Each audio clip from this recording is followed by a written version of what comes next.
como eu havia falado para vocês, a gente está agora na quinta semana, e na semana passada eu havia pedido para vocês me enviarem os seus projetos, né?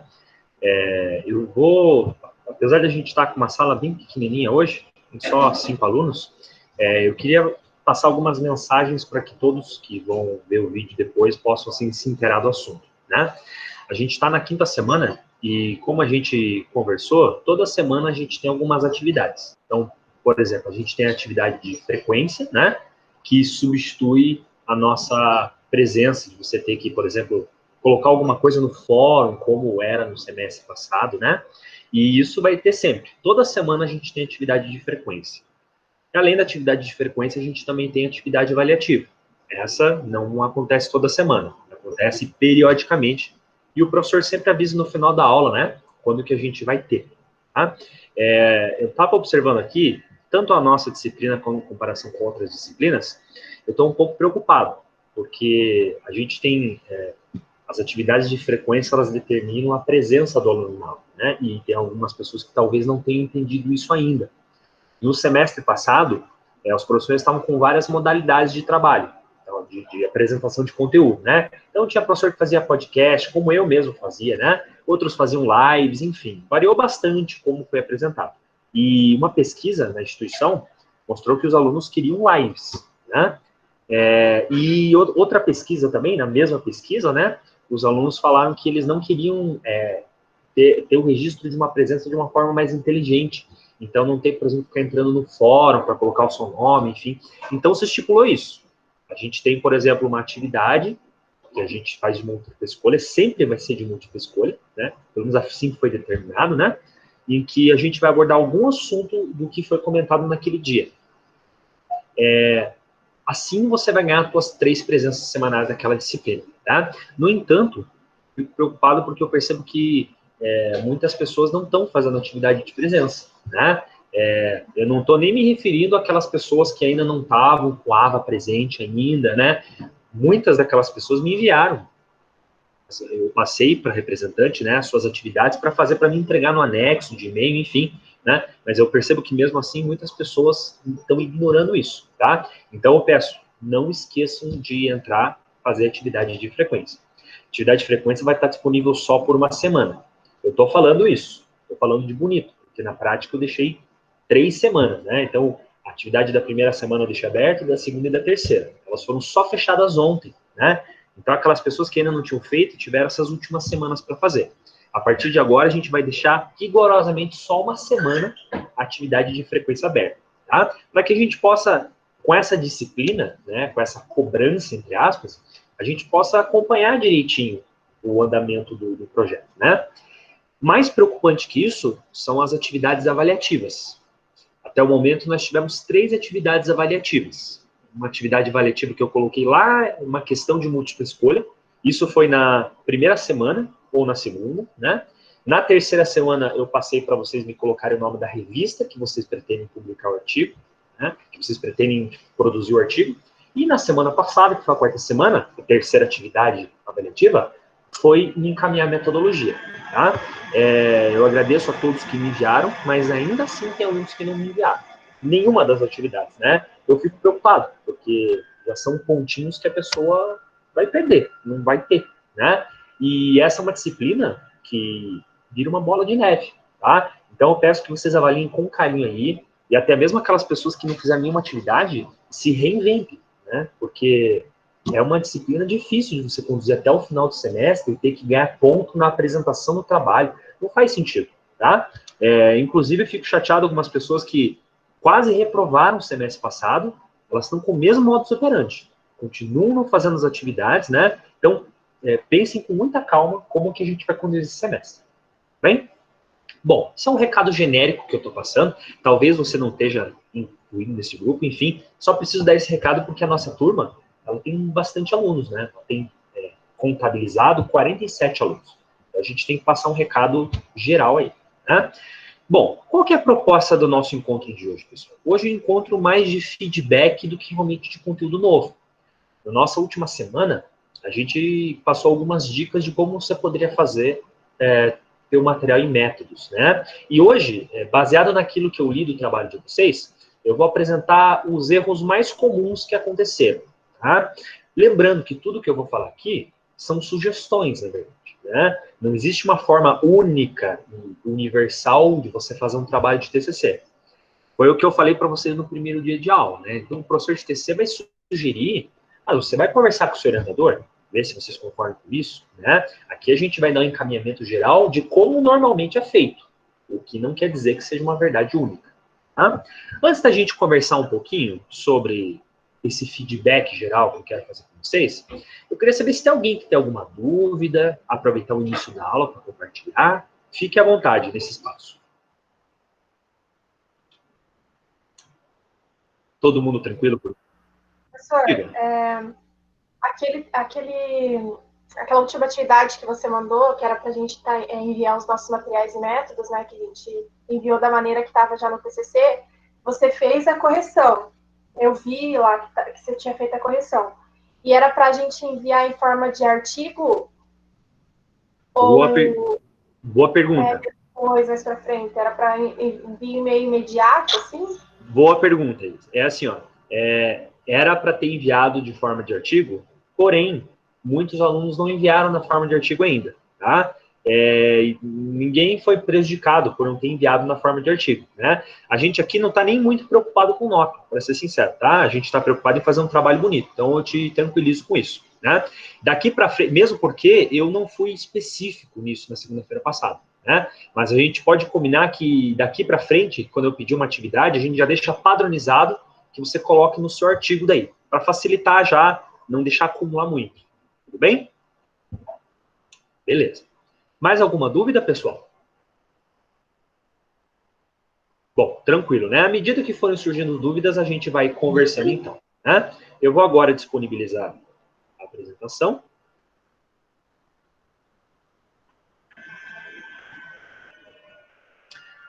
Bom, pessoal, a gente, então, nessa semana, vai ter uma aula mais tranquila, a meu ver, né? Que a gente vai fazer um feedback daquilo que a gente conversou durante a semana passada e o que a gente fez e recebeu do professor. Todo mundo que mandou para mim um trabalho recebeu algum tipo de feedback. Se você, por exemplo, tinha um trabalho de campo, um artigo, que você vai ter que publicar dados, né? Você recebeu o feedback, algumas sugestões do professor, né? Quem me mandou o trabalho inteiro recebeu o feedback do trabalho inteiro por enquanto. Né? Quem mandou só o Madremetros, enfim, foi proporcional ao que foi enviado. Até mesmo quem mandou trabalho de revisão bibliográfica ganhou algum tipo de feedback. E que a gente vai conversar daqui a pouco, tá? Quem está fazendo revisão, às vezes pensa, nossa, o senhor está deixando a gente desamparado aqui, né? Não, é que realmente essa modalidade de trabalho, por enquanto, a gente não está tendo que fazer nada, né? Mas daqui a pouquinho, quem está fazendo material e método já vai suar um pouco, tá bom? Fiquem tranquilos em relação a isso. Bom, vamos então conversar um pouquinho sobre aquelas coisas que a gente mais viu durante a correção dos trabalhos, tá? Eu só vou, antes de mais nada, relembrar. Toda aula eu vou encher o saco de vocês com isso, né? Aqui é a macroestrutura do artigo científico, então, geralmente, esses são os tópicos que todo artigo científico tem, certo, pessoal? Você, talvez, nessas últimas semanas, tenha navegado por sites diferentes, por revistas diferentes, e deve ter percebido que todos eles são mais ou menos do mesmo jeito aqui, ó. É muito difícil se encontrar algo que não esteja contemplado nesse tipo de exemplo.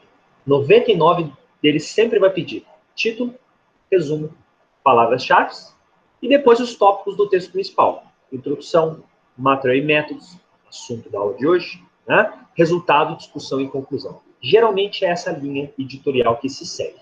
Tá?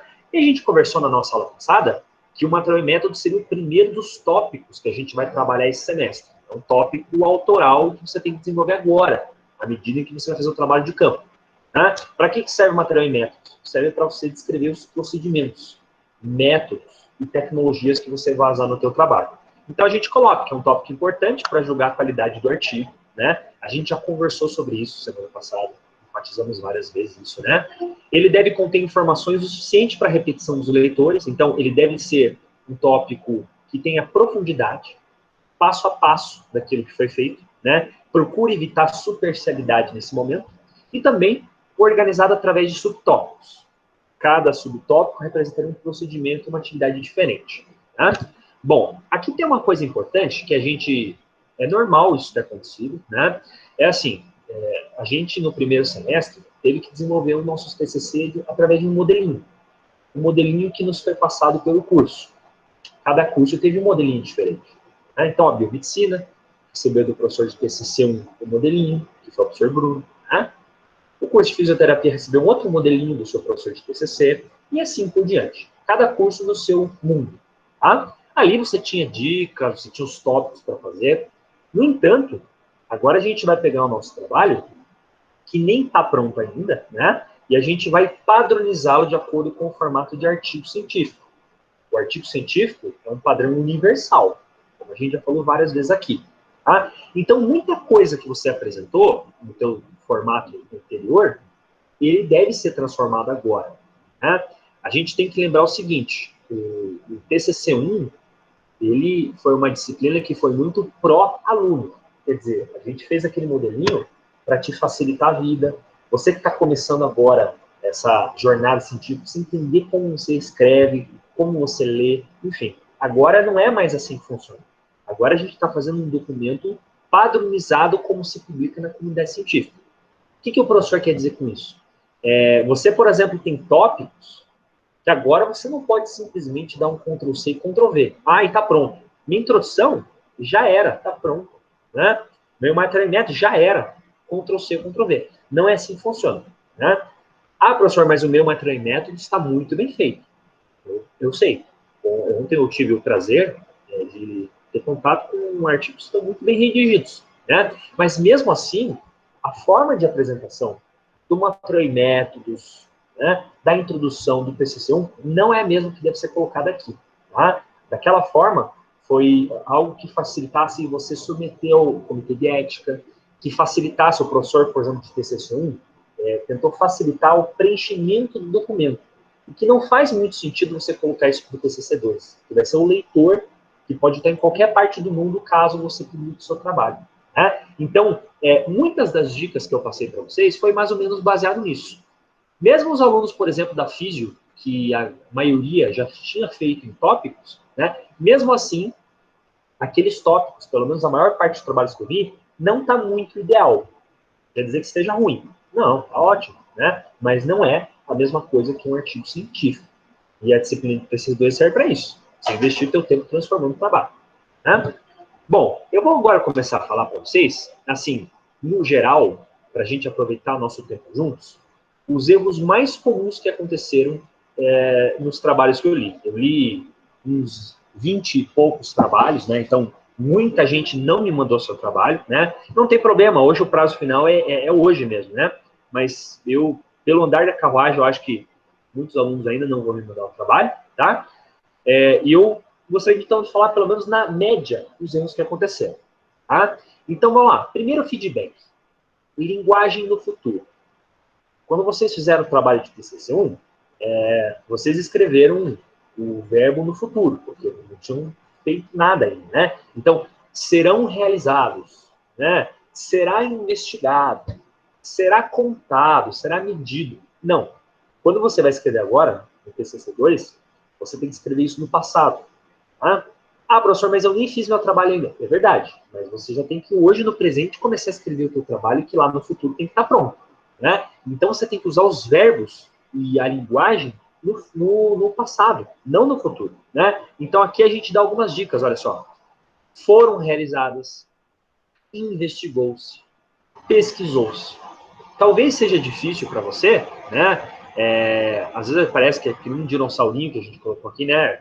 Passado, professor. Eu tenho dificuldade de escrever no passado algo que eu nem fiz ainda, né? Mas você tem que facilitar o seu trabalho em dezembro. Dezembro já vai estar às portas de você defender o seu trabalho, pelo menos o pessoal da biomedicina, né? E você não vai ter que ficar voltando todo o texto para corrigir cada frase, né? Então, você já agora já pode colocar o verbo no passado, tá? Professor, mas isso é o tipo de coisa que é inevitável, né? Eu errar. É verdade. Por isso que a gente hoje está fazendo essa aula de feedback, né? Eu aconselho que vocês voltem, então, todos os parágrafos e tentem transformar para o passado. Tirem o futuro, né? Foram realizados, né? No lugar de será realizado. Bem?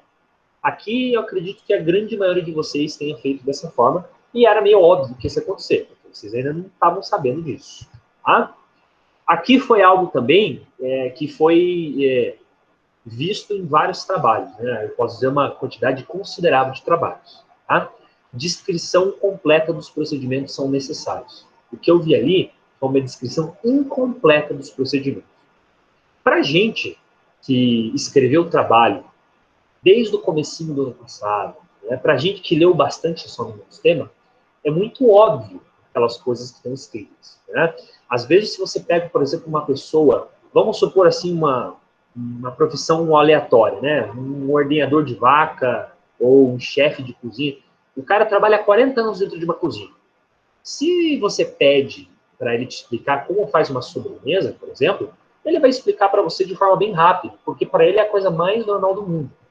Talvez, se você pedir para ele escrever a receita no papel, talvez fique um pouco confuso. Talvez ele pule alguns passos, né? O que é isso? Isso é alguém que está muito experiente e não percebe que ele tem que ser mais claro para as pessoas que não têm experiência com aquele assunto. Então, eu, em muito trabalho, por exemplo, estava tentando descrever uma técnica, um procedimento de mensuração de doenças, né? Ou alunos de fisioterapia que iam fazer, por exemplo, um trabalho em instituições, uma escola, né? Uma instituição de pessoas confinadas, e estavam descrevendo técnicas que não estavam tão claras assim, né? Podem ser, talvez, técnicas bastante famosas, mas se fossem famosas, você devia colocar ali o autor, né? A técnica que será realizada é a técnica X, segundo fulano de tal. Caso eu não saiba, aí eu tenho que ter o trabalho de ir lá no trabalho do fulano de tal para ler sobre a técnica. Então, tiveram procedimentos muito rasos, né? Descrições incompletas. O pessoal de biomedicina é a mesma coisa. Quem vai fazer um procedimento de biologia molecular está fazendo uma descrição muito rasa. A pessoa que não tem tanta experiência assim, possivelmente não estava entendendo, não entenderia. Né? A gente fez ano passado uma dinâmica, talvez não seja possível esse ano, né? A gente fez o seguinte, a gente fez sorteios para os colegas pegarem o trabalho dos colegas da mesma turma para ler e ver se entendeu. Né? 35% dos trabalhos foram considerados incompreensíveis. 35%. Isso é uma estatística alta. Então, o colega da mesma sala, que tem a mesma formação, quase a mesma experiência acadêmica, né? Bem parecido, não conseguia entender o procedimento que o colega estava fazendo. Então, perceba como isso é interessante, né? O que eu sugiro para vocês é o seguinte, muitas vezes, vocês podem dar para um colega, por exemplo, ler material e métodos, um colega que seja obrigatoriamente leigo no assunto, né? E ver se o colega entendeu. Ver se o colega conseguiria fazer isso. Às vezes, o colega não conseguiria entender. Então, é um alerta que funciona assim para você ver se você pode simplificar, ou para ver se você não pode até deixar mais descritivo. Tá? Aqui a gente até colocou alguns pontos desses, né? Então, aluno ainda não domina todos os aspectos do trabalho, por exemplo, né? Não soube escrever corretamente o que será realizado. É comum isso, né? Por exemplo, você vai fazer um seu trabalho, uma parceria com o teu orientador, e o orientador está sugerindo um trabalho para você fazer, né? Aí ele te passa ali para você fazer a metodologia, mas como você não tem experiência no que vai ser feito, você não está entendendo, às vezes está com vergonha de perguntar, né? Você não entendeu muito o que vai ser feito. Aí você escreve aquilo que você entendeu. Não necessariamente é o que é certo e não necessariamente está mais claro. Né? Então, se você está com dúvida, pergunta para o seu orientador exatamente quais serão os procedimentos. Tá? Isso é importante. Tá? A descrição superficial, eu já comentei, né? Isso, então, procure deixar mais aprofundado. E outra coisa também, pessoal, que eu comentei, né? Mas pouquíssimas pessoas fizeram. Omissão de modelos de marca, né? Nomes de equipamentos. Isso, se você não coloca agora, às vezes você não vai nem conseguir quando você tiver, por exemplo, vamos supor que você conseguiu o mais difícil, ter o seu trabalho aceito. O editor aceitou o trabalho da revista que você escolheu. Aí, se você não colocar o nome do equipamento, a marca, o modelo, é certeza que ele vai voltar para você com a seguinte informação: olha só, você tem que colocar aqui nome, marca. Às vezes você já nem está mais na faculdade. Às vezes você já se formou. Alguns meses depois de você se formar, aí vem a resposta do revisor, né? Vai ser mais difícil você conseguir nome, modelo, etc. Então, já vai começando a fazer isso agora. Tudo bem?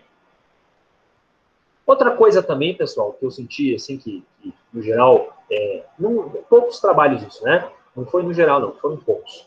Falta de informações sobre a aprovação do comitê de ética, né? O que a gente quer dizer com isso? Todo mundo, quando manda seu trabalho para um comitê de ética, você recebe um número, né, um código ali, que é o CAI, né, o registro do Comitê de Ética. Tá? Muitos trabalhos que já foram aprovados não colocaram CAI, né? Muitos trabalhos que não foram aprovados não descreveram qual Comitê de Ética foi submetido. Né? Nem todo mundo está mandando para o Comitê de Ética da Unidade. Tem outras pessoas que estão mandando para, que eu já estou sabendo, estão mandando para a Prefeitura de Curitiba, estão mandando para o Hospital de Clínicas. Cada lugar tem o seu Comitê de Ética. Né? E é interessante que você coloque, primeiro, qual comitê, né? E segundo, caso já tenha sido aprovado, tem que se apresentar o CAI. Por quê? Se eu tiver curiosidade e eu quiser entender quantas pessoas você usou na pesquisa, eu posso acessar pela Plataforma Brasil um link com a descrição técnica da aprovação do seu trabalho. Então, isso é algo importante. Não tem como se publicar um trabalho e dizer que ele foi aprovado sem mostrar o CAI. Tá? Isso é algo menor. Não é muito problema isso, mas é algo que você tem que fazer agora. Tá? Por isso que eu coloquei. Não esquecer de colocar na sua versão final. Certo? Aqui também foi algo que eu posso dizer que 95% dos alunos não colocou, a grande maioria não colocou aqui, o método estatístico que você vai utilizar no seu trabalho. Né? A gente falou, por exemplo, na nossa última aula de matéria métodos, que você deve colocar ou uma informação, ou talvez até o último tópico do seu trabalho, né? Colocar qual análise estatística você vai fazer. Se vai ser a nova, se vai ser um teste T, né? Esse é o tipo de coisa que, teoricamente, já poderia estar lá no TCC1, né? Porque você já sabe qual metodologia você vai poder fazer, né? Mas não tem problema se você não fez. Agora é a hora de você fazer, né? Eu até coloquei sugestões para os alunos de fisioterapia, para fazer um trabalho de tópicos, né? Colocar lá o último tópico chamado análise estatística, né? Verifica com o seu orientador qual software que você vai utilizar, né? Aqui a gente vai conversar sobre um software, o GraphPad, a gente vai falar um pouquinho sobre ele, né? Para que você possa trabalhar direitinho, não tem muitos problemas, tudo bem? Mas é importante você colocar qual software você vai utilizar, né? E qual análise estatística. Novamente eu enfatizo, aqueles alunos que têm dificuldade, a gente vai ter uma aula só para falar sobre isso. E não vai demorar muito, não. Vai ser daqui a umas 2 semanas, mais ou menos, falar de software de estatística, tá? Enfim, só para a gente já continuar na nossa análise. Né?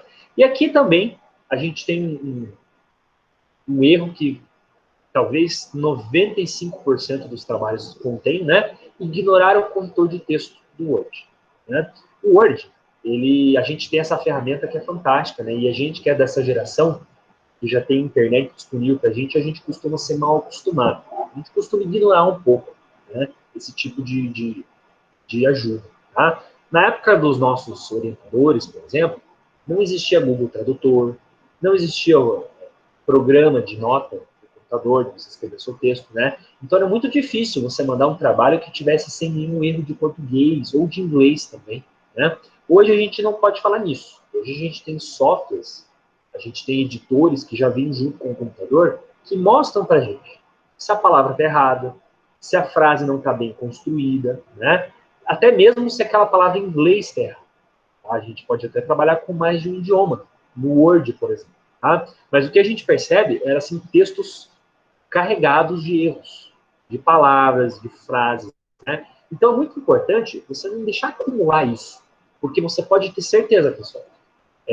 Ninguém aqui dá uma última lida no trabalho só para corrigir essas palavrinhas de Word. Ninguém. E eu me incluo nisso. Tá? Então, não deixe o teu trabalho carregar erros de português. Não deixe. A gente vai ali vendo muito sublinhado em azul, né? Azul geralmente são versões de frase, de posição de palavra, ou sublinhado em vermelho, quando a palavra está errada mesmo.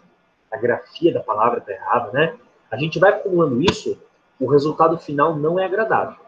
Tá? A gente já até falou, por exemplo, que quando você vai mandar para a tua banca um trabalho, o trabalho não pode ter, por exemplo, correção de orientador, não pode estar grifado com correções de orientador, do revisor. Isso pega mal. Né? Você vai entregar um currículo, por exemplo, para um futuro empregador e o currículo está uma mancha de café, né? O currículo está rasgado. Pega mal isso. Né? Você pode ser a pessoa mais liberal do mundo, né? A pessoa menos preconceituosa do mundo. Pega mal isso. Então, quando você vai entregar um trabalho, que também não tenham esses problemas de português, de texto. Tá? Outra coisa que a gente reparou também é o seguinte, muitas frases longas que perdem o sentido ou ficam confusas.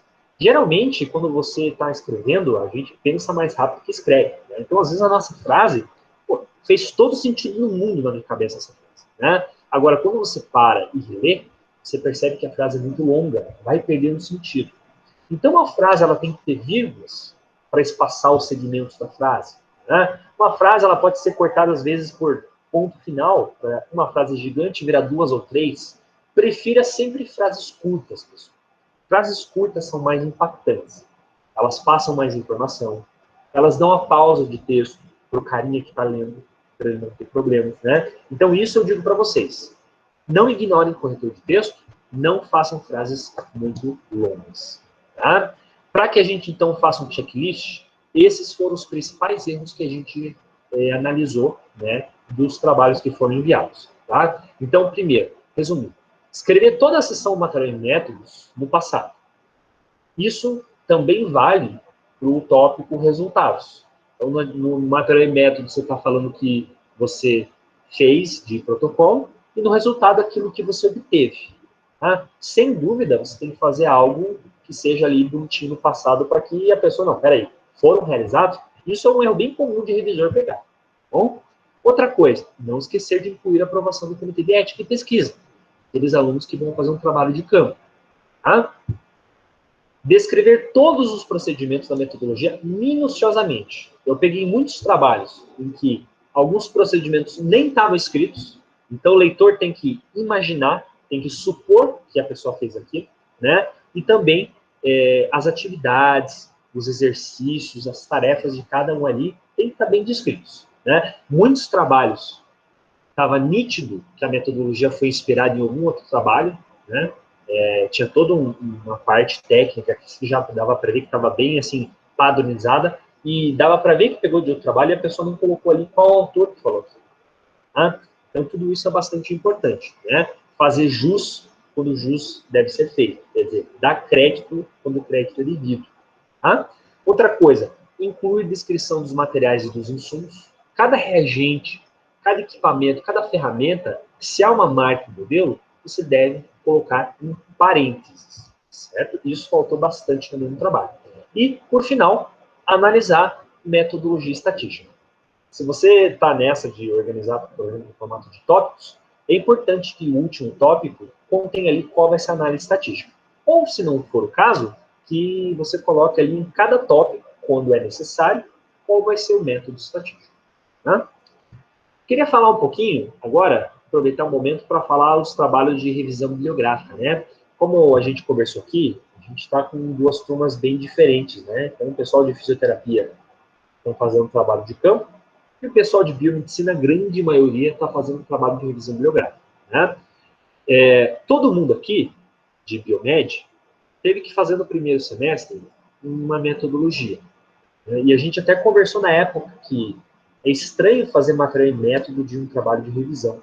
Né? Como a gente estava aprendendo ainda a fazer um trabalho científico, foi importante a gente entender como que a gente faz uma metodologia, enfim. Né? Vocês já devem ter percebido que muitas revistas que vocês estão escolhendo, não é necessário metodologia para quem vai fazer trabalho de revisão. Eu não estou tentando generalizar. Né? Eu digo para vocês que a maioria. Existem revistas que você ainda tem que fazer metodologia. Tá? Por isso que é importante olhar o seguinte, consultar as diretrizes para autores da sua revista. Tá? E quando eu falo isso, pessoal, eu percebi que muitos alunos não se inteiraram muito das normas da sua revista. Né? Você tentar publicar trabalho numa revista é mais ou menos você assinar um contrato. Tá? Muitas revistas que eu percebi, que as pessoas quebraram, são revistas ali que não contemplam muito a modalidade de trabalho que a pessoa escolheu, né? Não entra muito no escopo do tema que a pessoa pegou, né? Então, eu acho que muita calma para que vocês possam escolher a revista, né? Uma coisa que eu coloquei é o seguinte, ó, verifique se a sua revista permite publicações de revisão voluntária ou apenas sob convite. Eu vi que alguns alunos, por exemplo, escolheram revistas em que você só vai conseguir publicar se você for convidado. Geralmente eles pegam um pesquisador, já está na área há muito tempo, eles convidam a pessoa, né, a publicar um artigo naquele determinado tema. Então, tem revistas que não aceitam revisão bibliográfica, em outras palavras, né? Não aceitam revisão voluntária. Você mandar, propondo, publicar a sua revisão. Então, é importante você verificar. Existe publicação voluntária de revisão na revista ou não? Tá? Muitas pessoas escolheram, por exemplo, revistas em inglês. Não há problema algum nisso, pelo contrário, é louvável, né? Mas perceba que as diretrizes para autores também estão em inglês. Se você não sabe muito falar inglês, tenta traduzir isso no Google Tradutor, né? Para ver se você não está entrando numa... Vai ser difícil publicar depois, tá? E outra coisa também, né? Se você não sabe falar nada de inglês, pede ajuda do seu orientador, por exemplo, para tentar, ou do professor de TCC, né? Para tentar interpretar um pouquinho o que você vai publicar, né? Eu novamente enfatizo, as pessoas que estão escolhendo as suas revistas, você tem que procurar lá no site da revista sinônimos como diretrizes para autores, ou informações gerais para autores, orientações para autores. Você vai encontrar algum link que vai te mostrar fonte, número máximo de palavras, né? São detalhezinhos técnicos que a gente não vai poder falar aqui revista por revista. E a gente tem 47 alunos de TCC2, né? E se cada um escolher uma revista, são 47 modelos, 47 normas diferentes, tá? Então, é interessante que você tente, junto com o teu orientador, interpretar máximo de palavras, essas coisas, bem? Forma de mostrar figuras, cada um vai ter uma norma personalizada, bem? Isso é importante para a gente conversar, tá, pessoal? Bom, e agora, professor, o que devo fazer nessa semana? Tá? Primeiro, pessoal, quem chegou depois, a gente está no comecinho da aula, a gente passou alguns recados gerais, tá? Que você toda semana deve responder uma questão de frequência que o professor passou, né? Então, o professor está passando ali uma questão de frequência que vai valer as 3 presenças da sua nota semanal, da sua participação semanal, né? São todas questões que foram trabalhadas na live, certo? Então, é importante que você assista a live ou participe aqui dela enquanto está acontecendo, né? Você tem que acertar a questão também, né? Tem poucas pessoas que estão errando as suas questões. O problema não é julgar quem está acertando e errando, mas são questões que normalmente a resposta foi dada durante a aula, certo? E outra coisa também, contar com o auxílio do professor de TCC. Nessa semana que nós iniciamos hoje, nessa quinta semana, não haverá atividade avaliativa. Atividade avaliativa já foram feitas algumas semanas. Até agora, 3 atividades avaliativas, como a gente falou no começo da aula, né? É importante que você não deixe passar atividades avaliativas, pessoal. A sua nota depende disso, bem? Assim como a sua frequência, que é fundamental, né? Eu percebi, lá pela nossa métrica, os vídeos que eu coloco no YouTube, que um número baixo de pessoas está assistindo as lives, né?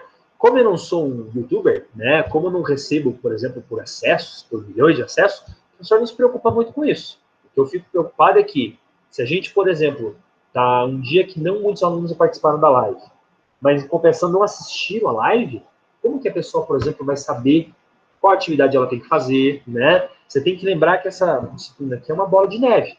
Existem alunos, por exemplo, que talvez não tenham assistido a live e fizeram a questão de frequência, tudo bem, né? Não tem como a gente verificar caso por caso, mas eu fico preocupado como a pessoa está dando andamento para o seu trabalho. E eu me preocupo, porque eu desejo o sucesso de vocês. Então, é mais ou menos nesse sentido, tá?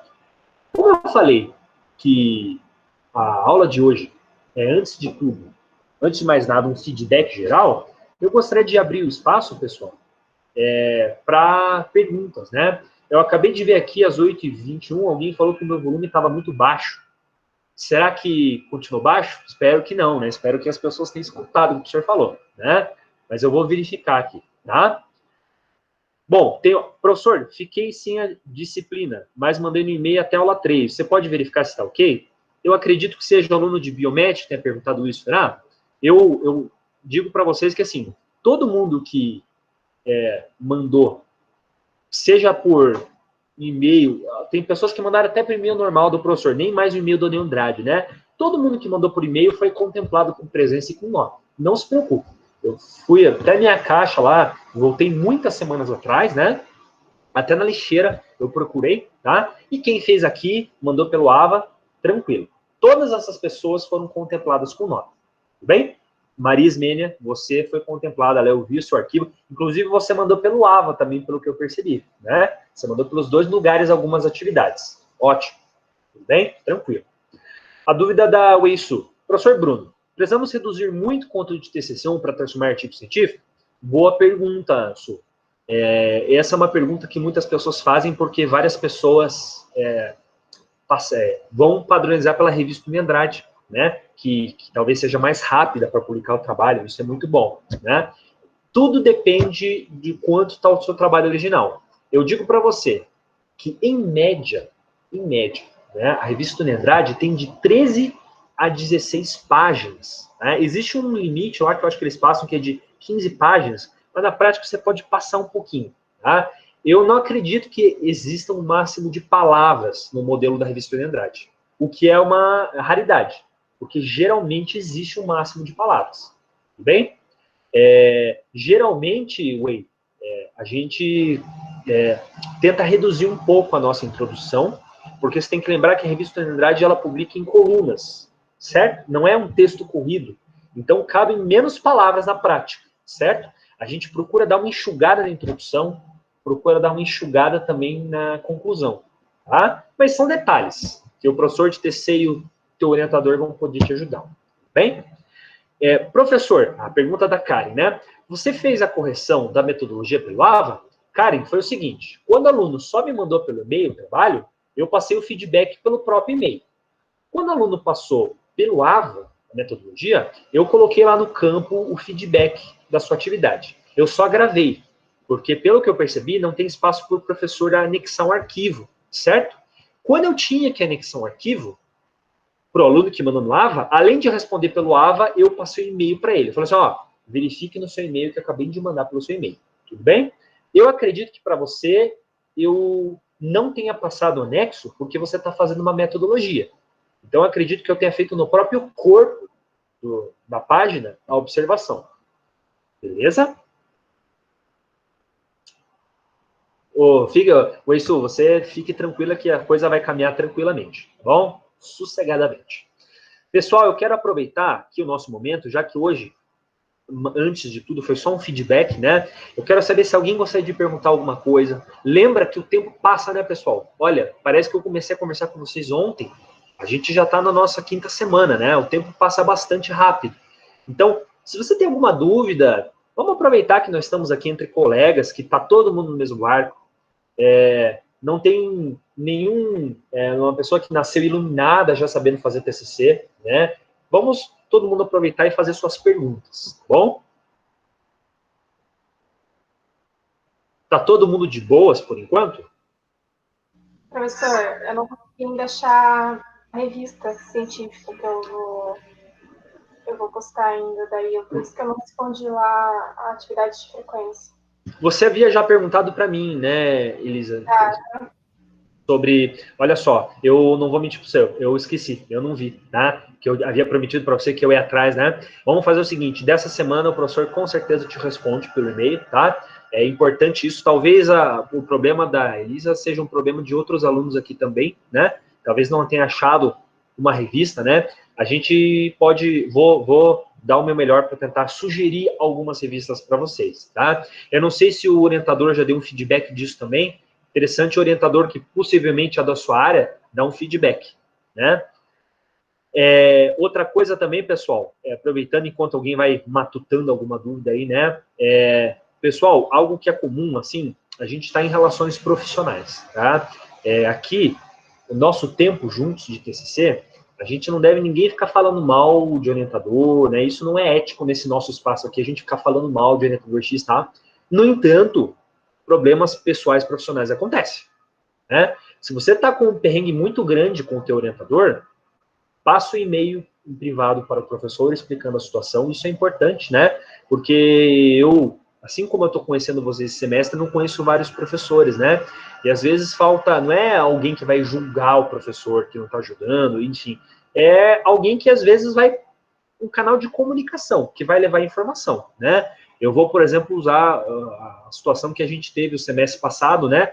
Alguns alunos da turma de biomedicina assim, tiveram um caso ou outro com seus respectivos orientadores, e o professor Bruno não é um juiz, júri executor, né? Não cabe a mim julgar ninguém, né? Mas cabe a gente levar para um local adequado, para um coordenador a situação, para que a gente possa enxugar e, né, ver qual a melhor saída possível.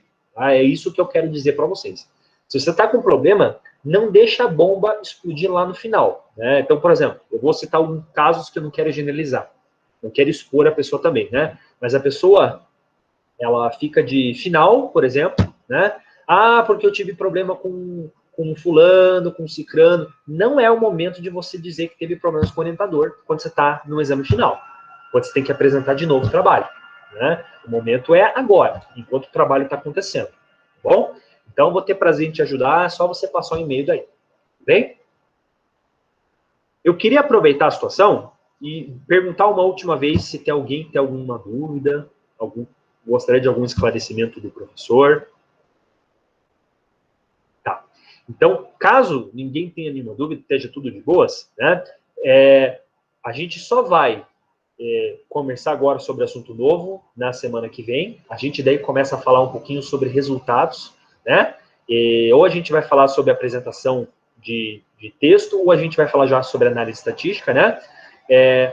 Mas a gente já está caminhando, pessoal. Vocês já devem ter percebido isso, o tempo passa rápido, tá? Só uma última pergunta aqui. Professor, é obrigado postar em alguma revista? Uma boa pergunta que você fez, tá? Isso vai variar de coordenador para coordenador, né? Eu vou falar o que normalmente a gente faz.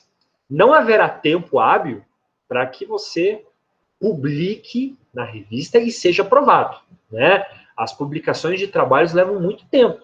A gente está falando de tempos aí de 3 a 4 meses, em média, para um trabalho ser aprovado. Eu, felizmente, tenho a felicidade de dizer que um trabalho do professor foi hoje aprovado, né? E é um trabalho que eu já estou, desde dezembro, mandando para a revista. Então, a gente está falando o quê? De 9 meses, né? Perceba como a coisa é lenta, tá? Então, assim, eu não sei, preciso ainda ter o feedback dos coordenadores, mas a priori eu já te falo que não é obrigatório você publicar, né? O que é obrigatório é você mostrar o teu trabalho sob um formato de revista. Mesmo que depois você, né, não, vou só publicar no futuro isso. Nem que isso engavete, né? Mas é obrigatório apresentar sob o formato de uma revista. Tudo bem? Professor, pergunta do Lourenço. Não tinha entendido que a revista escolhida era a revista na qual a gente iria submeter o trabalho. Posso eventualmente trocá-la? Pode. Você pode trocar quando e o quanto for necessário, Lourenço, porque na prática você vai ser o maior beneficiado disso, tá? Procure não deixar essa decisão para ser tomada só lá na frente, né? Que daí vai te atrapalhar muito a edição da revista. Mas o que vocês colocaram para mim lá no AVA, aquilo lá não é ferro e fogo, né? O professor não vai ficar, não, você falou revistar, enfim. Aquilo é só para que você não deixe para o final. Eu já tentei te passar uma preocupação para que você já defina as suas metas. Só isso, tá bom? Beleza, pessoal? Tranquilo. Professor, posso enviar para mais de uma revista? Tem um problema aí, tá? Eu gostei da tua proatividade, né? Mas quando você manda para uma revista, você deve assinar um contrato de que você está tratando com exclusividade com eles. Você não pode mandar para 10 revistas e, por exemplo, vamos supor que uma revista publique e no dia seguinte você recebe a mensagem que foi publicado lá. Não pode. É um contrato de exclusividade que a gente assina, né? Detalhe, você não está recebendo nada por isso. Você fala assim, contrato, então eu vou receber dinheiro. Não, infelizmente não, né? Mas a gente assina um contrato que você não vai divulgar isso de forma oficial em outros métodos. Tem muitas pessoas que faziam isso no passado e até processadas. Você deve mandar para uma revista e você só deve tentar mandar para uma outra revista se a primeira revista recusou. Você tem que esperar todo esse tempo para esperar a resposta deles. Tudo bem? Mas é uma pergunta importante essa, tá? Às vezes, pessoal, a gente acha que a nossa pergunta é uma pergunta idiota, né? Que é uma pergunta leiga, e a gente está falando de algo que é uma grande novidade, a publicação de um trabalho, né? Até professores têm dúvida com isso, tá? Então, fiquem tranquilos, assim, às vezes achar que está perguntando uma coisa esdrúxula, assim, não existe isso, tá? TCC realmente é um terreno cinzento, é um terreno que está todo mundo aprendendo, Bom? Mais alguma pergunta, pessoal? Então, olha só, vamos aproveitar que a gente teve aí uma aula mais rápida hoje, né? Eu desejo uma ótima semana para todo mundo. Caso de dúvidas, pode deixar que o professor vai dar um feedback. Prometo até para a Elis dar o feedback que eu já havia prometido para ela, né? E vamos nos falando, tá, pessoal? A gente está todo mundo junto nessa jornada aí, tudo bem? Uma ótima semana a todos, né? Eu vou continuar respondendo aqui as perguntas dos alunos e sintam-se à vontade aí quem já tiver, né, sem perguntas, e uma ótima semana, bom? A Daimis mandou ali, professor, vamos ter mais aulas de como transformar em artigo? Completar, Daimis, vai ser só sobre isso que a gente vai falar, tá? A gente só tá falando sobre isso. Se por acaso eu não te respondi algo que já passou, que você gostaria que eu te respondesse, você aproveita o campo, a aula que for e pergunta, tá? Fique tranquila. Se tiver alguma coisa que já passou um batido e você gostaria que eu voltasse atrás, é só perguntar. Mas a gente está, todas as aulas aqui, a gente vai estar falando sobre isso. Bom? Beleza, pessoal. Eu vou continuar aqui nos próximos minutos. Caso a gente tenha alguém aí que tenha alguma dúvida, manda bala, tá bom? Do resto, as pessoas desejam uma boa semana para vocês aí, tá?